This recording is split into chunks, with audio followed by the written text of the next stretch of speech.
चाहते हैं कि आपको ये मालूम हो सके, आप ये जांच सकें कि आपके जिस्म में कोई बीमारी तो नहीं पल रही, या आपके जोड़ या हार्ट कहीं इन्फेक्टेड तो नहीं हो रहा।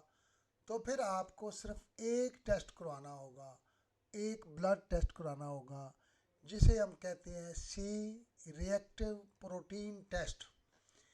ये जिगर उस वक्त बनाता है जब जिस्म में सोजिश हो, इन्फेक्शन हो या कोई चोट आई हो।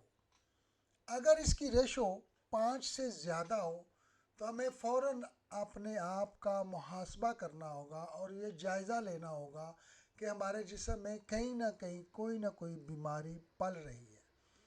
फिर उसके लिए हमें सिम्टम को नोट करके दूसरी इन्वेस्टिगेशन करवानी चाहिए।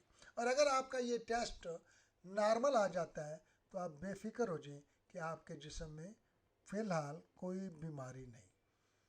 टेस्ट का नाम है, मैं एंड पे डिस्प्ले में बता दूंगा, टेस्ट का नाम है सी रिएक्टिव प्रोटीन टेस्ट। ये एक ब्लड टेस्ट है और आम अच्छी लैब से हो जाएगा। अपना बहुत सारा ख्याल रखें। अल्लाह हाफिज़।